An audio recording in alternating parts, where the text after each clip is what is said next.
السلام عليكم. اليوم غندير بانكيك اولا حريشات، يعني قليله الكارب وصحيه وصالحه للناس اللي دايرين شي حميه ولا شي ريجيم.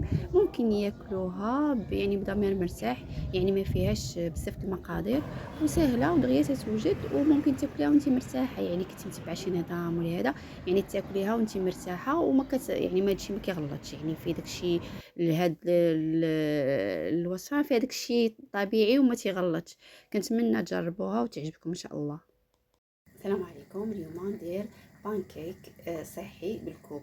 عندي كاس ديال الحليب، عندي 3 البيضات، عندي نصف خماره، عندي الفاني، عندي تقريبا زلافه او كاس ديال الكوك كبير.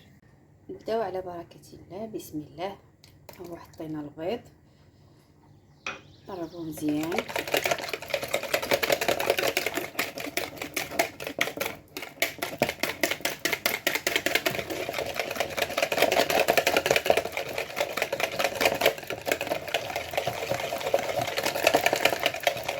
نزيدو عليه الحليب،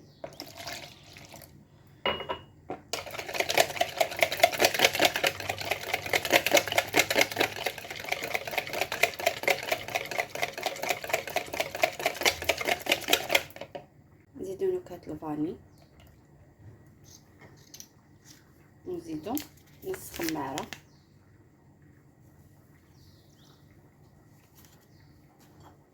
ونزيدو الكوك،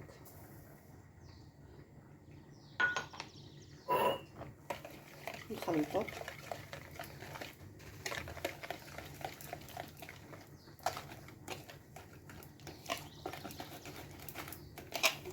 هاد الكوك ديالنا باش تجانس مع باقي العناصر.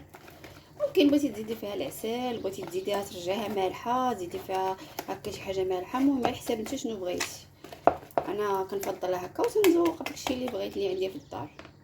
مقله وتديروا فيها معلقه كبيره تاع الزبده كتذوب باش نديرو فيها الخليط. درتهم في المقله كيطيبوا على نار مهيله، شويه وشويه غنقلبهم ان شاء الله. ها هما دابا قلبتهم تيجيو محمرين، هما تيفرتوا شويه، ولكن خاصك يعني تقلبيهم بواحد الطريقه اللي ما تفرتيهمش، واصلا حيت فيهم الكوك ما فيهمش شي حاجه اخرى.